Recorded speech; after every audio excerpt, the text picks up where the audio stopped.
Well, hello, this is Kyle Plattner, and I'm joined with Nick Horob and Kristjan Hebert today. And we just wanted to have a brief conversation and talk to Kristjan about some of the ideas that he's been thinking on. And so, Kristjan, maybe let's start with just having you introduce yourself and tell us a little bit about your farm. Yeah, sure. So I'm Kristjan Hebert. We farm at Mooseman, Saskatchewan. It's right in the southeast corner, just straight north of Minot, North Dakota. Farm malt barley, wheat, canola, peas, a little bit of hybrid rye. Might throw some oats in this year, so crop mix kind of moves around a bit. But malt barley and canola would be our two staples. I got an 8-year-old boy and a 6-year-old girl that keep me busy in hockey and everything else when we're still allowed to do stuff. And yeah, got a background. My background is I'm a CPA, so I'm a business background, and that's really probably what got me more excited about farming than even farming. So I probably spend a bit more time, doing Excel spreadsheets and negotiations and dreaming up more business ideas than I do necessarily focusing on agronomy. I just maybe surround our farm with pretty good agronomy people. Yeah, that's all part of it. If there's any one idea that I associate you with, it's this idea of the 5% rule. And if someone was to walk up to you and say, "Hey, Kristjan, I've heard your name associated with this idea, the 5% rule, but I'm not really sure 100% what it is or what, how it would benefit my farm," what would be your explanation to them? Yeah, I think I kind of have two explanations. The first one is we think one of the worst sayings in the world, or especially in agriculture, is we've always done it this way. So do you have your operation set up that you're focusing on new ways to do stuff or better ways to do stuff, or at least looking for better ways to do it? The other explanation is just we focus on small things. So, execution wise, the crew has stuff they do every day that can really affect the outcomes at the end of the year or on a landlord negotiation or with the supplier. And so those are all important. Even the small things are important, not just big things. And Kristjan, can you talk a little bit about the math behind it, specifically on how in a relatively the power of 5% changes in a relatively low margin business? Yeah, so I always show a canola example lots when I'm doing the presentation. So if you tell somebody, can you increase your canola yield 15 bushels an acre, they look at you like you're crazy. But if you ask them to do it 5% on 40 bushels, then they think it's doable, right? It's a couple of bushels. But then if you sell it for 5% more on a $10 bushel, that's 50 cents. And your cost of production is probably right around $400 or $350. So if you save 5% in cost just by executing a little bit better, that's $17 to $20. And the problem is, though, is it's not 5% plus 5% plus 5% equals 15% to your bottom line. Right, you had 2 bushels at $10.50, so you got $25, $30 there, and you got $25, $30 on marketing, and another 20 on your expenses, and all of a sudden your net profit went from 50 to well over 100. So it's about 107 to 117% change in net income if you do the math on it, right? So 5% changes double your net income. Yep. Hence why it's kind of important. Yeah. Powerful concept. It's fun to play around with those numbers and see how things can move. Where did the 5% rule come from? Well, so I took the first time I heard about it, I took TPAP at Texas A&M. Dr. Danny Kleinfelter puts it on, and it still goes on right now. He's just an advisor. He doesn't run it anymore, but it's a great program. It's called the Executive Program for Agricultural Producers. I kind of call it, it's like a mini masters for farm producers. You go down for a week, back-to-back years, and get fed a whole bunch of information through a fire hydrant, and then hopefully you can convert a little bit of it into your own operation. And so it's one of Danny's. Really, honestly, if anybody has time, they should just Google Danny Kleinfelter articles and read every single one of them, because he takes pretty high-level concepts and breaks them down into how you can implement them on your own operation. And the one he has is 20 or 21 points for the current farm executive. The 5% rule is one of them, to focus on small stuff. So that's where I picked up the idea. And then Danny was supposed to come up, I don't even remember what year it was, maybe about 2009, 2011, somewhere in there. Supposed to come speak at an event in Saskatoon, Saskatchewan, and he phones me about 10 days before, and he may or may not have been out trimming some shrubs for his wife Vicky and fell off a ladder and ended up in the hospital. Oh no. So he phones me and says, "You want to go give a presentation in Saskatoon?" And I said, "Well, I don't do too many presentations, Danny. What are you thinking?" So kind of explained it to me, and he said, "You really like the 5% rule. Like, we had good discussions about it when you were down here. Why don't you make it into a whole hour, and then we'll just use it together?" So I kind of broke it down into the way I implemented it on our farm when we came back, and next thing you know, he added a few slides, and away we went. Gave it between the two of us. I don't know how many times it was given across North America in a couple of years, but it was pretty cool because as we were, working back and forth with Danny, really, he's one of my. I would have called him probably an idol, but he'd be mad at me and should just use the word mentor. So he sits on the advisory board of my farm now, and it was fun working back and forth and just how he picked up things that I had said to him that he thought should be in the presentation, just the way we were thinking. And yeah, that's kind of the concept. It's all from Danny, and he would almost say that it's maybe kind of like the 80-20 rule on steroids, right? It's just to get focused in on the things that really can affect profit, and don't forget how important the small things are. Yeah. Great. That's fantastic. The best way to learn something is to teach it, right? And what a great thing to be thrown into. Yeah. If you could only give one example, like the most solid example, to try to illustrate where the 5% rules made a difference on your farm, what would you go to? Well, I honestly have to give a really easy one that it's hard to show the math on, but we're always trying to find ways for our team to feel, like they can affect the end result, because I think that's the way you get your team the most bought in. And so the one I honestly have to give is that when we clean up grain bags, we get them cleaned up and rolled up and off the field and gone right away. It's the number one piece of feedback we get from landlords and from people that farm around us in new areas we go into, is that, you guys have quite a few acres, but God, you keep your fields clean, and the grain bags are always put away. It's a real problem around a lot of areas where the grain bags get cleaned up and then or get the grain out and then they just blow around and get stuck in the bush, or they're in the ditch, or gets to be an issue. And the most recent example I have of it is we just took on a new chunk of land, literally just 3 weeks ago, and my crew was up there. They cleaned up a grain bag on the land we have adjacent to it, and they were floating some fertilizer. Neighbor stops in and talks to one of the crew and says, "Hey, have Kristjan phone me. I'm really impressed with how quick you guys clean up the grain bags and how good you keep the land, and I think I want to rent to you guys." So I talked to a guy about 14 quarters on Friday, and it was something as simple as clean up the grain bags when you go take them away, like when you take the grain away, or mow the landlord old bin yards, like something that small. Now, can we say it's 5% on 2 bushels? Well, no, but if by cleaning up a grain bag is right, and I pick up 14 quarters, that's 2,000 acres. It's actually a 7 to 8% expansion of the total farm, just because we cleaned up a grain bag, right? So I sometimes like to really point out that the things that get noticed the most by the external world are the little operational things, right?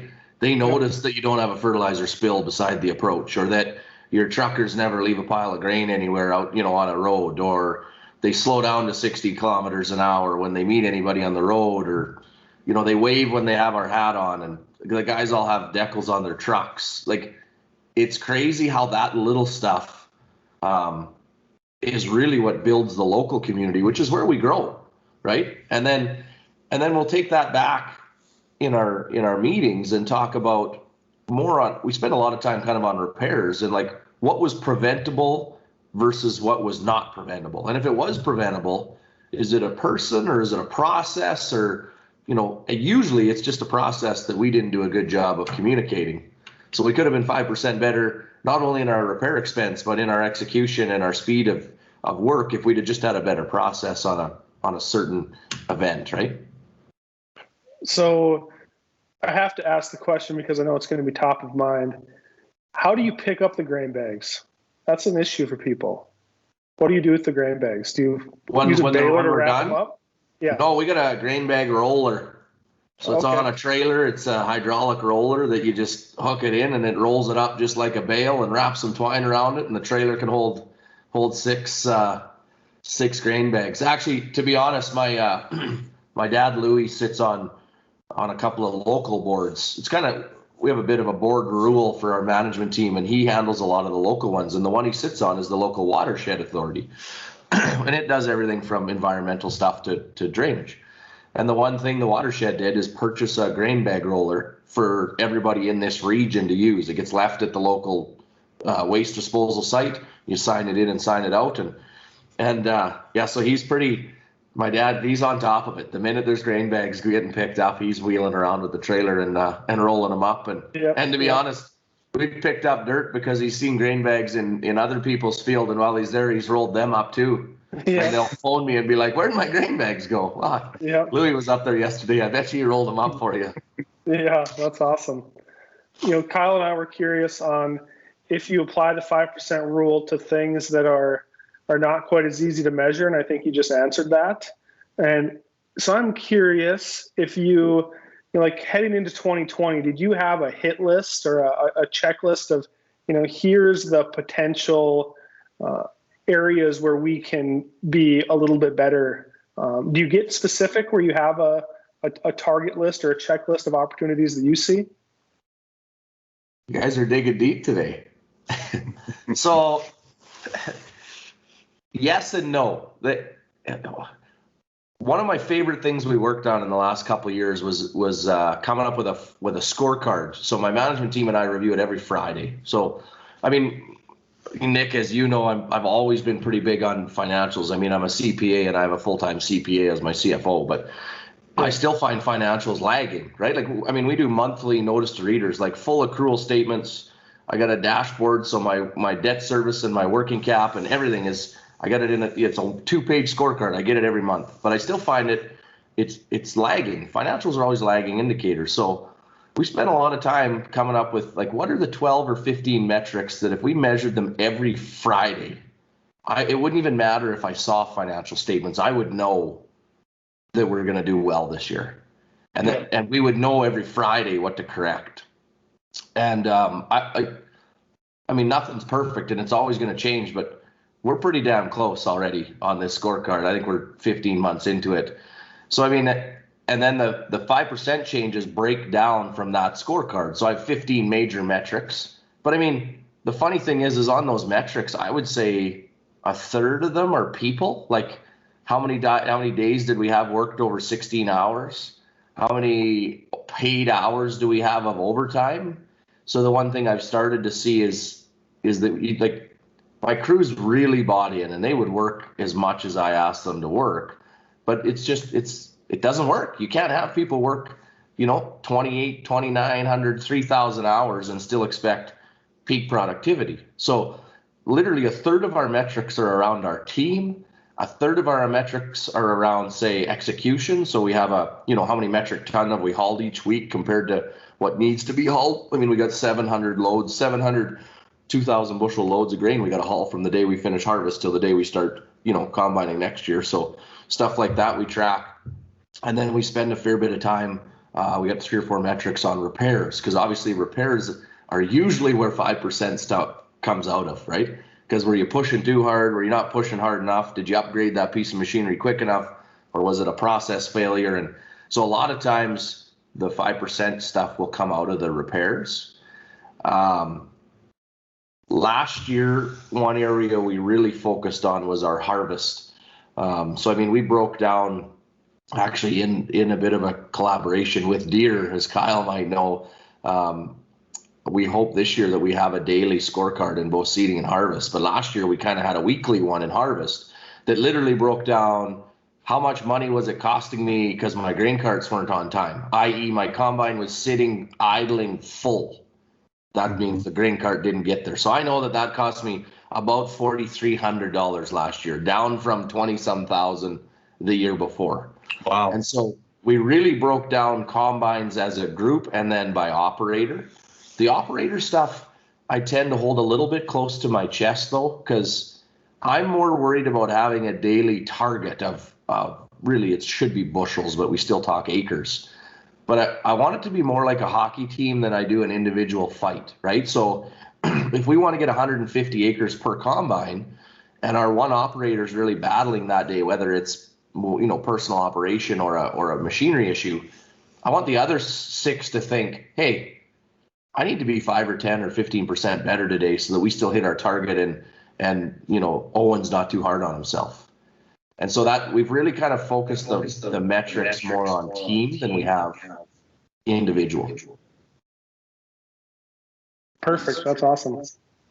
And speaking of team, I'd be curious, you know, you have to have the entire team bought in to make this effective. How does that play out? How do you make sure that the team is as excited about these as you are? Part of it, it's really been a lot simpler now, the way we've got our management team set up. So my CFO and COO do more time talking about this than I do. And they both came from, you know, the outside world in to work for me too. So I think it means more coming from them. That really gets the team excited. But then, like I said, we do weekly management meetings, and then we've just implemented like weekly operational team meetings with the key ops guys. And that's where we've started to really, you know, focus in on the measurement and how we're measuring and why it's important.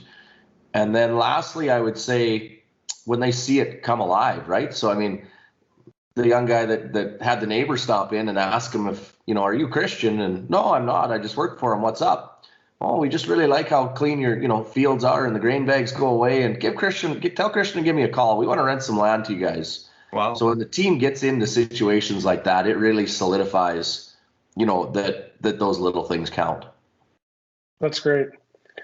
When it comes to the key initiatives for the farm, do you offer specific incentives to the team to hit certain goals? And on top of that, have you found any particular incentives that are more effective or less effective to, you know, kind of getting everybody on the same page and driving for those improvements?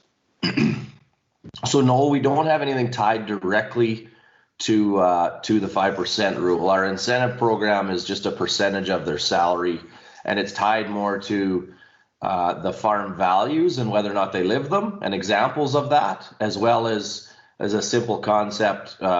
It came out of the book Traction called GWC. So like, do you get your role? Do you want your role? And do you have your capacity to do it? And then our farm values and examples of living the values, which obviously the 5% rule is weaved in our values, right?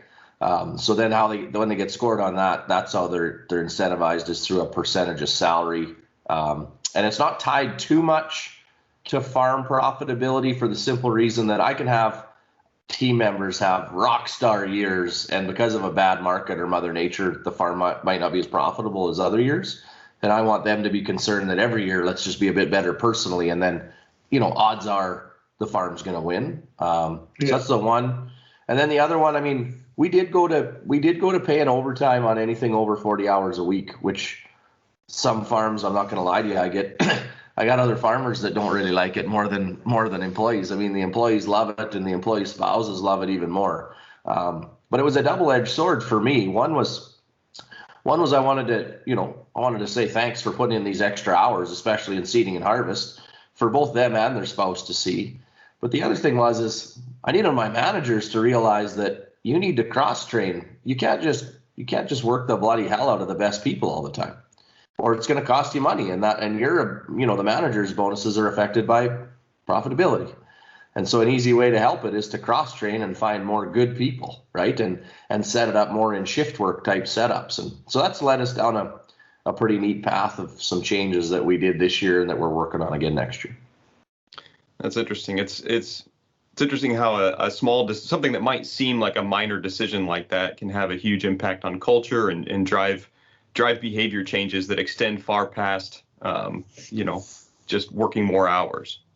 Absolutely. Yeah, and I mean, that's probably the one thing that it took me a while, you know, when you start running the operation, and I was pretty young, probably 27, 28 when I was making most of the decisions. And I think it probably took me till I was, till just a couple of years ago to maybe lose a bit of the naiveness I had around how I need to watch how I say things and make decisions for the team, because, that they take it a lot more serious from me than maybe from some of the managers. So, I kind of now I'm just part of the meetings that are either really good or really bad. Everything in the middle, my team takes care of, and honestly, they do a better job of it than me because people don't take more out of it than what was said. It was just that's what was said. You don't need to read into it, right?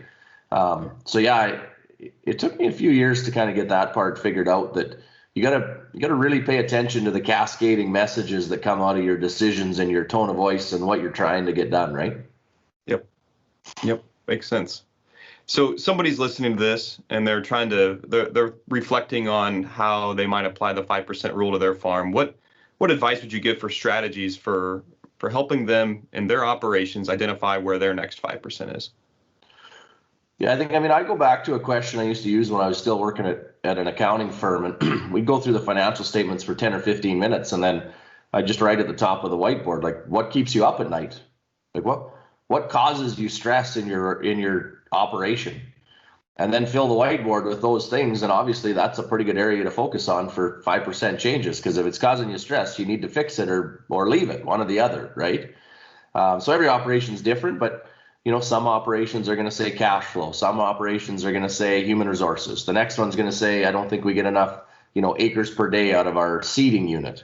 And then they can look at strategies for each one of those functions of the business to start implementing. And, I would suggest try to pick one a quarter or something. Like, you're not going to implement it in a week. Give yourself a full quarter to implement it, and then gauge it throughout the year, and maybe tackle another one the next quarter. And like I said, small steps, but you should have 25 years, so 100 quarters, that's a lot of changes.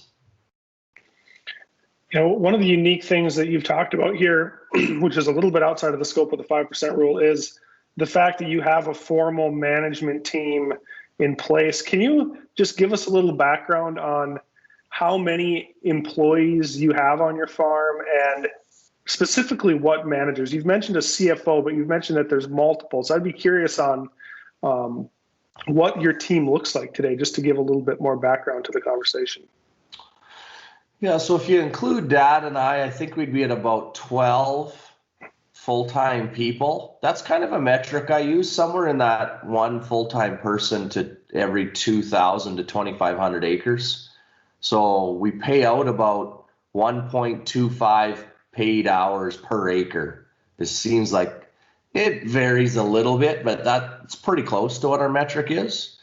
So yeah, Nick, as you know, I have a consulting division too. So my CFO probably does, call it 25% pure Herbert Grain Ventures CFO work, and sure, 75% he runs my consulting division just to free up my time.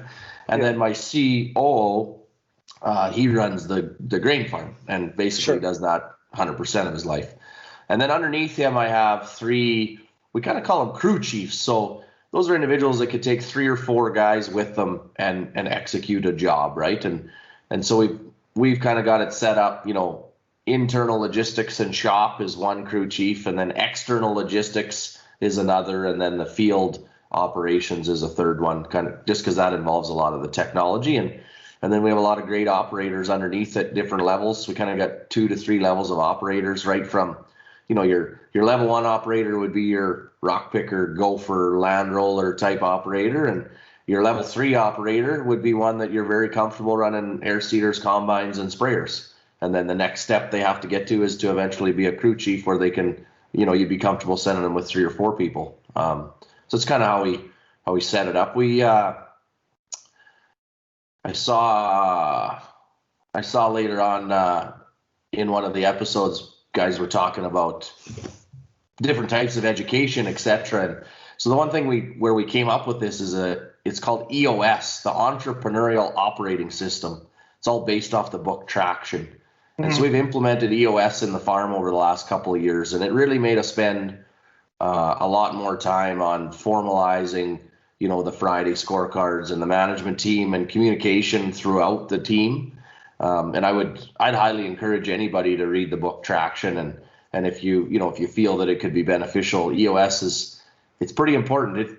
I think it's one of the better things we've ever done to the farm. I think it could virtually replace succession planning in the future, to tell you the truth, just the way it works. But I kind of explain it. It's like iOS on your iPhone, right? If you didn't have the operating system, all the apps would be useless. And so that's kind of what EOS is it's an operating system for your business that doesn't, it's not claustrophobic like you feel a lot of corporate ones are. It's meant for companies that are moving fast. Yeah, that's a really good recommendation. Do you want to repeat the name of that book, and then any other books that you would recommend for reading up on the topic? Yeah, so the book's called Traction, and then the concept is EOS, the Entrepreneurial Operating System. And there's 4 or 5 books around it. There's another one called Get a Grip, it's a fable. There's one called Rocket Fuel, so that's how in layman term, the COO and the CEO should work. But there's 3 or 4 books all around the concept. And then there's facilitators all around the world to help implement it in the business. So that one, yeah, it's probably one of my favorite strategies that I've read and implemented in the last 24 to 36 months for sure. Love it. I love books. Any others? Oh, there's always lots of them. Actually was writing a list down here the other day.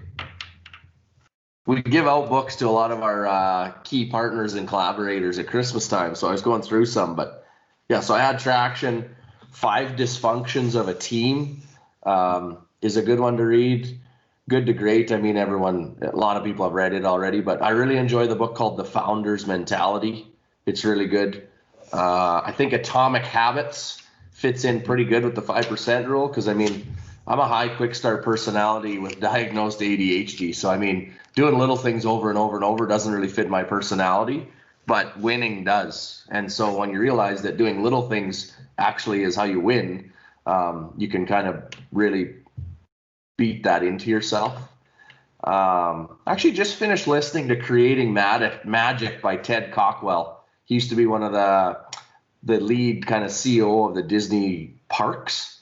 It was a really interesting book just around how important it is to listen to your team, get feedback from the bottom, and then understand how to cross implement across divisions, right? So like switching staffs between the park and the hotel, and I think on farms that's something we maybe, we don't do a good enough job of, right? We try to get people to be specialists at each role and then work the hell out of them until we burn them out. So I really enjoyed that one, and I don't know. Nick and I are both a pretty big fan of Annie Duke's book, so yeah. I'm a gambler. I mean, if you're a farmer, you're a gambler, so it fits the bill pretty good. But the other one I guess I would suggest is I'd just Google strategic coach. It's an entrepreneurial life coach I go to, and the guy's name's Dan Sullivan, and he writes a book literally every quarter. Little easy to read books. He's got one out right now that he co-wrote with Benjamin Hardy called Who Not How. And I think it's probably one of the most simple yet important concepts for any entrepreneur. And it literally is, would you keep growing if you didn't have to do all the work? The answer is always yes. But the reason we get it mind blocked is because the minute we think we should grow or change, we feel that we have to do all the how, all the work, when really we should just find the right who. Like, keep surrounding yourself by great people that are better at everything than you are. And nobody would quit growing, right? And he also talks a lot about a concept that probably personally I use. We don't push it down through the farm as much, but I always kind of think in 10x or 100x growth. So, when we were 2,000 acres, what do I have to do to get to 20,000? When I'm 20,000, like if I look 10 years down the road or 30 years down the road and we were 200,000, what am I doing different? And the big thing that thinking in 10x or 100x does is it forces you to go straight to who did I hire to get there? Because you cannot do all that yourself. And so if you move way down the road and your growth is that much more, and it might not be acres, right? It might be that you've added a big vineyard and you're turning thousands and thousands of bushels of grain to value add, or you're selling stuff direct off farm. Whatever your metric is, make it 10 times bigger, and then look back and say, okay, what did I have to implement to do this? And it seems to just kind of melt the stress away, because it automatically, your brain's like, well, Jesus, there's no way I could do that by myself. So I would have hired this person, and I would have trained that one, and I maybe would have made a partnership with this company. And all of a sudden it kind of starts breaking down into, what I call little puzzle pieces, right? it's kind of the motto of our farm is we don't grow grain, we solve agriculture's puzzles. We just put the right pieces together until it finally works, right? And I think it does make it a bit easier sometimes as the leader to think really big and then work backwards. Instead of, if you're just thinking small growth as the leader, your head automatically thinks that you have to do it all. That's awesome. Your 5% rule presentation is one of the more engaging presentations that I've come across. I think pretty highly of David Cole, but you bring, a similar common sense approach, but you have a lot of the farm experience to back it up. And I know I've asked you this a couple times. So, after the 5% rule, what's what's next? If you have a farmer, that, they're all about the 5% rule and they're trying, they've worked the last couple years to implement it. What would you recommend as kind of, taking it to the next level? Is it some of the stuff you've talked about with EOS, or just, what's next for the farmer? And in a self-interested way, you've alluded to, you have a presentation that's, kind of the next level. And if you could give us a little preview of what what's next for somebody who's following the 5% rule, and then for you specifically in talking about it. Yeah. So I think, for the farmer, I think once you've ingrained that into your culture, the 5% rule is actually more important for your team to believe in than it even is for you, right? Because it's mainly stuff they're going to do. And it allows you to come across as always trying to win a game versus being criticizing. We're not criticizing how you're doing it. I'm just suggesting that if we did it this way or ran a stopwatch when we filled, we could probably win the game even more or win the game better, right? So I think once you get that ingrained in, then I would say the next step, for small business owners in general is, we undersell ourselves on what we could do for dreaming and for strategy. And that's where, EOS helped create what I call kind of a rhythm to the business, or kept the gas in the engine, keeps the communication really moving through the business and everyone aligned on what the goals are. So you set 10-year goals and you break them down into 3-year, then to 1 year, and then into quarters. And you gotta every Friday say where you're at on your quarterly goal. So it really beats communication and accountability, but as well as a common vision into the organization. So I do think something around that system is important. And then for the leader, I think this 10x, 100x concept is more and more important every time I think about it. So, we personally, I spend a lot of time, not a lot of time, but enough time kind of breaking down what the future could look like. And then if I break that back down into this year and in the next quarter, what do I need to get done in order to keep kind of moving forward in that direction? It just makes it feel like it's bite-sized and it's doable, right? Where if you try to tackle it all at once, it's impossible. And then you share it with those people that you're going to have to include. And usually they get pretty excited, right? Because it's a pretty big goal. So that, I think that's pretty important. On the presentation side, so there's a couple of them. The one where actually it's pretty much done, we haven't given it yet, is the 13 ways to kill your farm. And so it's based off a really good book I read called The 13 Ways to Kill Your Community. And it's by a guy out of British Columbia that does a lot of consulting with rural municipalities. So be the same as what are the breakdowns within the states? Counties, right? So he does a lot of work with the county groups. And as you know, lots of communities in North America are dying. There's just not enough people in them to maintain everything. And so his concept is I kept telling everybody what they should do and nobody listens. So I went back and when I was a teacher, he said, I was teaching a grade 10, 11 class and I couldn't get through their head why it's important to study, why a university is important. And so he kind of did it a bit backwards. And he said, if you wanted, or what would be a horrible way to finish grade 12? Like if these things happen, this would not be a good grade 12 year. And the kid said, well, if I had a baby in grade 12, it wouldn't be very good, wouldn't be as planned. And if I got into drugs, that wouldn't be good. Or if I failed, that wouldn't be good. Oh, okay. So what would you have to do in grade 11 for those things to happen. Oh, if I didn't study, I might fail, right? If I tried this drug in grade 11, I could turn into a drug addict in grade 12. Unprotected sex here could create an early pregnancy. And it was like, he said it was like a light bulb went off in these kids' heads. That it was that first step that they never did realize. They just assume, I'm never going to turn into a drug addict. I'm never going to fail grade 12. But they had never thought what the baby step was to get to the end result. So he wrote the exact same book for communities, right? If you want to kill your community, have really bad water, right? Hang a sign at the end of the town saying, if you live here, you have to boil your water every day. Not many people are going to move there, right? Have a concept around taxes that is not business friendly. If you start up a business here, you're going to pay 3 times the property tax as the normal business owner because you're going to be competing with the locals, right? It's pretty bad for the community. And so the more I read the book, the more it got me thinking about farmers, right? Like in a lot of cases, we're our own worst enemies. So, right, 13 ways to kill your farm. Like if you want to kill your farm, tell every grain buyer that they're bad at their job and never do it correctly. But then don't let them repeat the fact that you get mad at them for every contract that they call in late.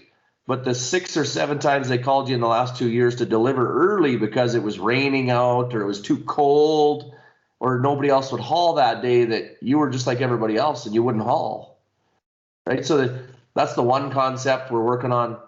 The other one we just did for the accounting organization of the U.S. was kind of the top 10, management techniques that we see as farm differentiators. It's kind of similar to some of the stuff Cole and Kleinfelter have done, but maybe a little more, call it ground truth, like stuff that we've seen with operations, whether it's our own or ones we're working with. And then the last one, probably Nick, that you'll like more is this, the graduation from the 5% rule into this 10x, 100x concept, right? So how do you go from solving small to thinking really, really big, but that the importance of thinking big is actually to break it back down into small. Mm-hmm. And so that's the one. That's the one I'm working on now. Is just don't undersell yourself, right? And I think I'm a big hockey guy, right? So I like to grow companies like you'd grow a hockey team, and even coaching kids. And I think the number one thing we do as coaches is we don't push young kids hard enough. I mean, they can learn faster and do more stuff than I could have ever fathomed. And if I hadn't have thought of this kind of think big concept, the drills I run in a hockey practice would not be near as hard as they are for a current 9-year-old hockey practice. And the only reason I keep giving them hard drills is they keep surprising me how fast they get good at them. And so lots of times as humans, and especially as small business owners, we undersell ourselves, right? Because 1, we don't think big enough, and 2, we're not willing to collaborate as much as we should, right? Fierce independence in agriculture is our number 1 winning attribute, and that's our number 1 losing attribute. And so how do we keep the tenacity side of it, right? That can't isn't an option side. That's important.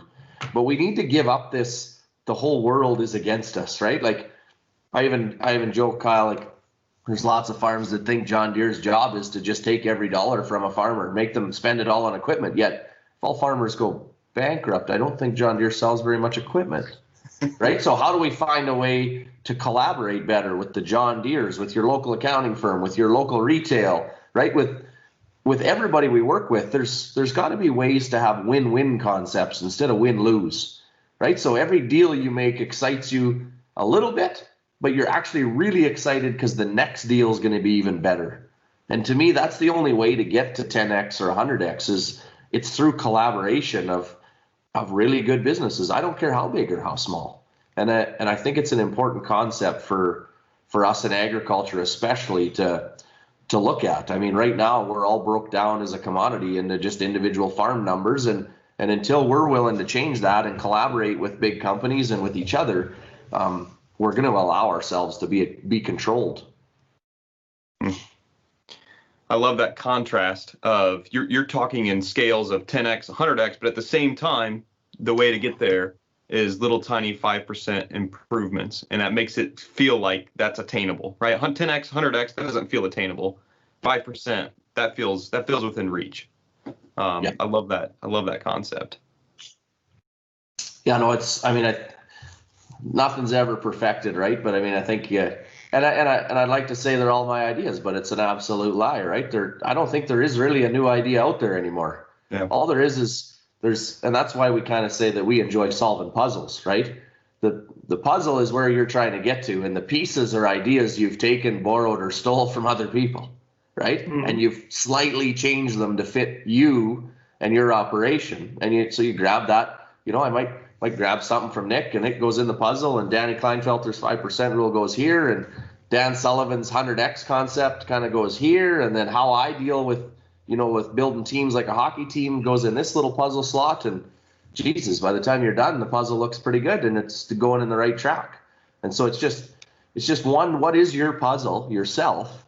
And then who can you get information from to start filling in the holes? Because that's the joy of living in the world we live right now, is like within seconds, you can be on a Zoom call with someone that's really good at what you're trying to solve, or reading a book with a whole bunch of information around the puzzle you're working on, right? Like we have endless amounts of information to solve every puzzle that we need to solve right now.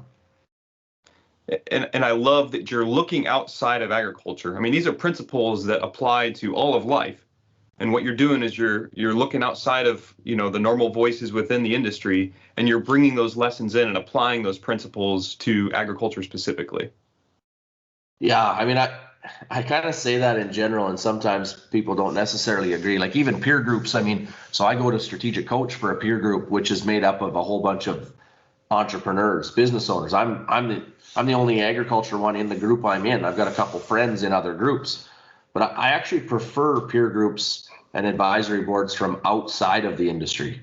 Lots of people, say that you should have them inside the industry, et cetera, where I think we get blindsided too much and too focused on the way we do things, right? Some of the best lessons I've been taught. I mean, I can remember the reason we have a rain day plan now is I ended up on a plane beside a guy that owned 4 resorts in Mexico, right? And gave him the old, well, if it rains, it kind of really screws up seating. And he's like, well, you got a plan, right? Like if it rains and the crew wakes up in the morning, they know what to do. Well, I usually phone everybody. And he's like, well, it's our 10-step process. Like if you get to work at 6 a.m. and it's raining, here's what we're doing at the resorts. And it rains a lot in Mexico. Oh, I hadn't really thought of that, right? Like those questions from people outside the industry that don't have any blinder because they haven't been doing it forever are the ones that tend to drive some of the best thought for us. Love it. That's great.